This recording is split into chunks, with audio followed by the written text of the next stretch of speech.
Islamic Mind One YouTube channel, please subscribe. খাজা গরিবে নওয়াজ তার মুরিদকে পাঠাইছে লোটাতে চুপ দিতে বলছে, চুপ দিছে, লোটাতে পানি চলে আসে, সাগর শুকিয়ে গেছে, আবার ছেড়ে দিছে, পানি চলে আসছে।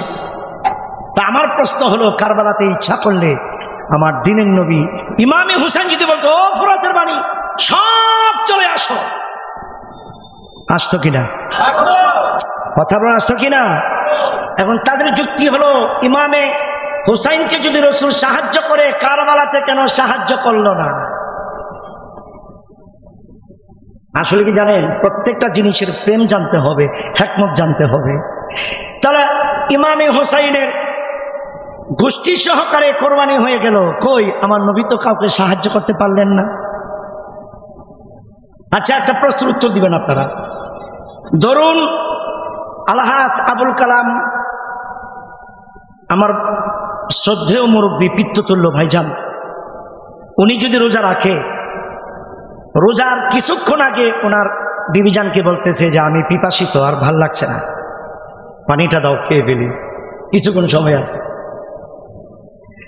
তো ভাবি যদি ওনাকে পানিটা দিয়ে দেয়, এটা কাজটা ভালো হইল না। ভাবি যদি ওনাকে বলে ধৈর্য ধারণ করো, তুমি যখন ধৈর্য ধারণ করে ইফতারির সময় শরবত পান করবা, আল্লাহ তাআলা তোমাকে জান্নাতের শরবত পান করাবে।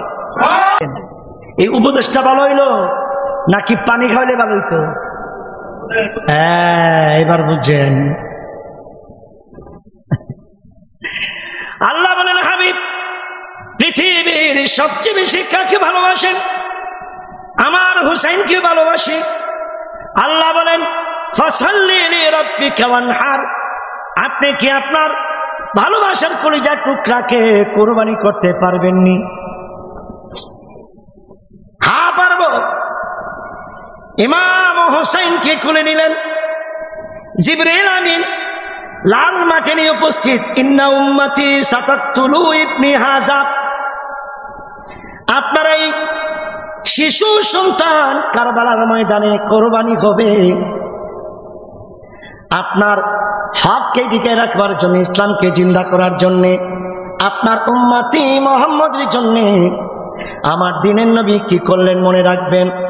কারবালার ময়দানে 9 তারিখে রাতের বেলা ইমাম হুসাইন কোরআন তেলাওয়াত করতেছিলেন। তেলাওয়াত করতে করতে অর্ধতন্দ্রায় চলে গেল। আমার দিনের নবী রাউজা শরীফ থেকে কারবালার ময়দানে উপস্থিত হইয়া মাথায় হাত বুলাইয়া আবজা ধরলেন আর বললেন, ও হুসাইন, হুসাইন। চতুর্দিকে 4000 সৈন্য দিয়া পানিগুলি বন্ধ করে দিয়েছে। ও হুসাইন, আগামীকাল 10 মুহররম তোমার কঠিন পরীক্ষা হবে, তোমার পরিবারের অনেকজনে শহীদ হয়ে যাবে তোমার চোখের সামনে। তুমি কেমনে ধৈর্য ধরবা? আল্লাহ নবী দোয়া করেন নাই, আল্লাহ গো পানি তুমি পাঠাইয়া দাও। আল্লাহ নবী দোয়া করেন নাই, আল্লাহ গো ইমাম আলী আসগরকে বাঁচাইয়া দাও। আল্লাহ নবী দোয়া করেন নাই, ইমাম কাসেমকে বাঁচাইয়া দাও। আল্লাহ নবী দোয়া করে নাই, ওই ইমাম আলী আকবরকে বাঁচাইয়া দাও।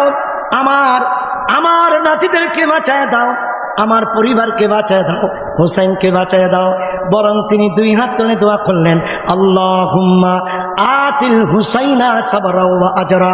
আল্লাহ গো, হককে টিকে রাখার জন্য, আমার উম্মতি মুহাম্মদের অন্তরে নূরের বাতি জ্বালানোর জন্য, কিয়ামতের ময়দানে ইমাম হুসাইনের রক্তের উসিলায় জান্নাতে যাওয়ার জন্য কারবালার ময়দানে আগামী কালকে আমার হুসাইনকে যথেষ্ট ধৈর্য ধারণ করার তৌফিক দাও। বুঝতে পেরেছেন মনে হয়? তো কেউ যদি বলে যে আমার প্রিয় নবী ইচ্ছা করলে পারত সাহায্য করতে, কই আমার নবীতে সাহায্য করছেন। ইমামে হুসাইনকে বলছেন, আল্লাহুম্মা আতিল হুসাইনা সাবরা ওয়া আজরা। সাবরা এবং আজরের 2টা অর্থ শুনেন। একটা হলো কি, ধৈর্য ধারণ করো, সবর করো। আরেকটা হলো সাহায্য করো, সবর করো এবং বদলা দাও। বদলা বদলা বদলাও কিন্তু চাইছে। আজরান মানে কি? বদলা। কথা বুঝতে হবে, এটা হাদিস। তো দোয়া করছেন, আল্লাহুম্মা আতিল হুসাইনা সবরা ওয়া আজরা, আল্লাহ আমার হুসেনকে সবর করার তৌফিক দাও এবং আমার হুসেনের কুরবানির বদলা দাও। সুবহানাল্লাহ বলে। আমি ব্যাখ্যা করতেছি যে বদলার ব্যাখ্যাটা, কথা বলবে না বাবা, বদলার ব্যাখ্যাটা করতেছি। কি বদলা পাইছেন? একটা কি সবর, আরেকটা কি? আচ্ছা বলেন তো, দাবকের মধ্যে এমন কোন ব্যক্তি আছেন আপনার সামনে আপনার সন্তানকে কেউ যদি কুবায় মারে, আপনার সন্তানের গলা দিয়ে যদি তীর ঢুকাই দেয়, এমন কে আছেন সহ্য করবেন? দাঁড়ান, আল্লাহ যে রাসূল যে দোয়া করছেন সবর করার তৌফিক দাও। ইমামে হোসাইনের এই আল্লাহর হাবিবের এই দোয়াটা কতভাবে আল্লাহ দরবারে কবুল হয়েছে, কেমন সবর হয়েছিল হুসাইন পাকের। যেই দিন নিজের কলিজার টুকরা ইমামে আলী আসগরের এই দিক দিয়া তীর ঠুকে পিঠ দিয়া বাহির হয়েছিল পানির বিনিময়ে, চক্ষু দিয়া রক্ত বাহির হয়েছিল পানি পিপাসায়, হযরতে আলী আকবর তীরের আঘাতে ঝাঁঝরা হয়ে গিয়েছিল, ইমাম কাসেম তীরের আঘাতে যাত্রা হয়ে গিয়েছিল চোখের সামনে। আপন দুই সৎ ভাই, আপন ভাগিনাদয়, ছোট্ট ছোট আপন ভাগিনাদয় শহীদ হয়েছিল, যাত্রা হয়েছিল, ক্ষত বিক্ষত হয়েছিল। বিদায় বেলায় আপন বোনের কাছে বিদায় নিয়েছিল হযরতে জয়নুল আবেদিন, ছোট্ট বাচ্চা। বিদায় বেলায় বাবাকে আবজিয়ে ধরেছিল, ছাড়তে চায় নাই যে আমরা কাকে নিয়ে বাঁচবো। ছোট্ট 7 বছরের মা সকিনা তার সন্তান যখন তাকে আবদায় করছে, পৃথিবীতে সবচাইতে বাবা ছেলের কান্না সইতে পারে, মেয়ের কান্না সইতে পারে না।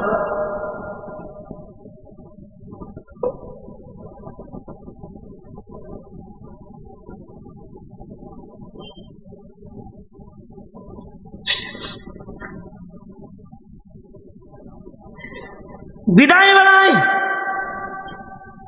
এই চিত্রটা বড় হৃদয় বিদারক ছিল।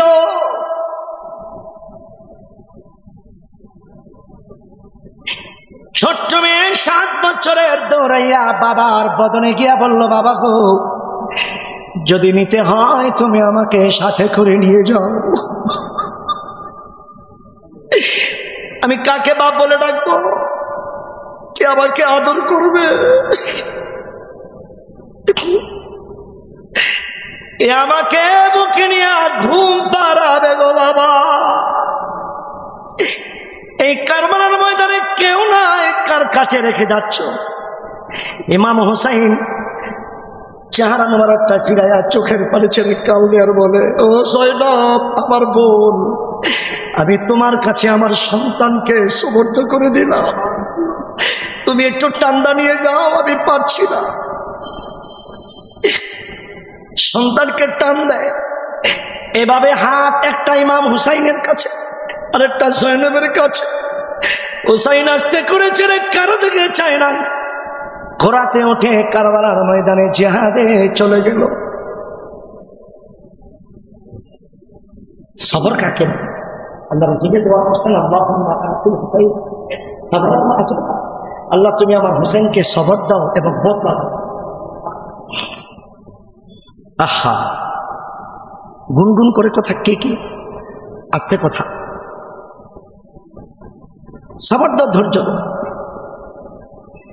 বন্ধুরা আমার, ভাইরা আমার, একদিকে আপন জনের ক্ষতবিক্ষতের সবর, আরেকদিকে বিদায় বেলায় ছোট্ট ছোট বাচ্চাদেরকে রেখে, আপন কলিজার টুকরাকে রেখে কারবালার ময়দানে শেষ বিদায়ের সবর। কঠিন, কঠিন, খুব কঠিন। ওই কারবালাতে শহীদ সীমার রে, একটু পরে কুরবানি করো। ও যে বলছে বদলা দাও, বদলা শুনেন। আজান হয়েছে, জুমার নামাজ আমি পড়ব, এই বেনামাজিরা, অনেকে শুধু জমা পড়তে আসেন, অনেকে 2 ওয়াক্ত করেন।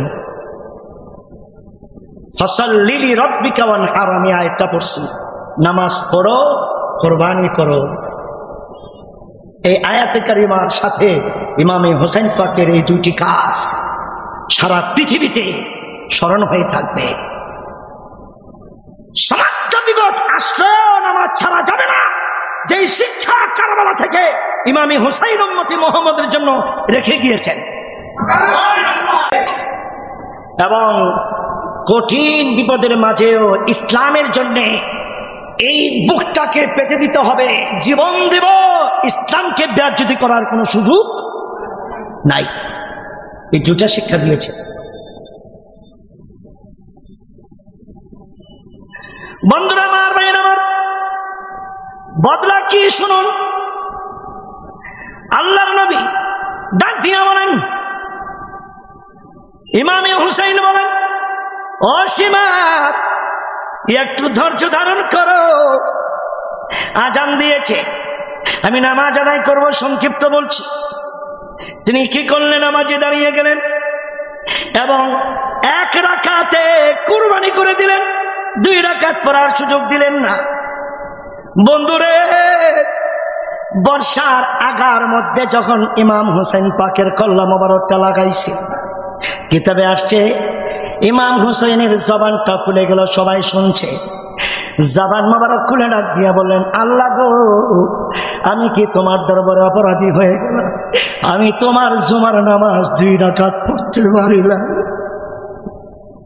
1 রাকাতে 1 সিজদা, 2 রাকাতে 4 সিজদা। আমি 1 রাকাত পড়েছি, 2য় রাকাত পড়ার সুযোগ নাই, আমাকে কোরবানি করে দিয়েছে। আর আল্লাহ বলেন, ও হুসাইন, চিন্তা করিও না, 1 রাকাতে এই নামাজ আমি আল্লাহ পাকের দরবারে তোমার পরিপূর্ণ জমা কবুল হয়ে গিয়েছেন। আমার আল্লাহর ডাক শুনে হুসাইন জবান দিয়া ডাক দিয়া বলে, আল্লাহ গো, 1 রাকাত পড়েছি, আর 1 রাকাতকে আমি পড়তে পারবো না। আমার আল্লাহ বলেন, ওই 1 রাকাত পড়েছ, আর 1 রাকাত মা ফাতেমার সামনে, মাওলা আলী পাকের সামনে, হাসান পাকের সামনে, মুস্তাফা কামলিওয়ালার সামনে, অসংখ্য উম্মতের সামনে আমি আল্লাহ তাআলা তোমাকে পড়ার সুযোগ করে দেব। কয় রাকাত? 1 রাকাত পড়ছে। বদলা কাকে বলে দেখেন? আল্লাহ রাসূল দোয়া করছেন, আল্লাহুম্মা আতিল হুসাইনা সাবরা ওয়া আজরা, সবর করো, বদলা দাও। বদলা কি? বন্ধুরা আমার, ভাইরা আমার, হুসাইন বলেন, এই নামাজের বদলা কি দিবেন? আর আল্লাহ বলেন, হুসাইন গো, ওই হাসরের ময়দানে আলী মুকামের সামনে, মৌলা আলী পাকের সামনে, ফাতেমার সামনে, মুস্তাফা কামলিওয়ালার সামনে আপনি বাকি নামাজটা আপনি 1 রাকাত পড়বেন। হুসাইন বলেন, আল্লাহ গো, বদলা কি দিবেন? যা চান তা দেব। যে উম্মতি মুহাম্মদের জন্য আমার নানা জান আমাকে কোরবানি করে দিলে, যে পাগলগুলি আমি হুসাইন পাকের জন্য কাঁদবে, যে পাগলগুলি আমার নানা আর ইসলামের জন্য কাঁদবে, যে পাগলগুলি আমাকে ভালোবেসে কাঁদবে, আল্লাহ গো, তাদেরকে তুমি জান্নাত দিবানি। আমার আল্লাহ বলেন, নবীজি দোয়া করেছেন, আল্লাহুম্মা আতিল হুসাইনা সাবরা ওয়া আজরা, আল্লাহ সবর করো, বদলা দাও। নবী পাকের দোয়াটা কবুল হয়ে গিয়েছে। কিয়ামতের ময়দানে ওই সেজদার বিনিময়ে আপনার কোটি কোটি নবীর উম্মতকে জান্নাতবাসী করে দেব। কি বুঝলেন?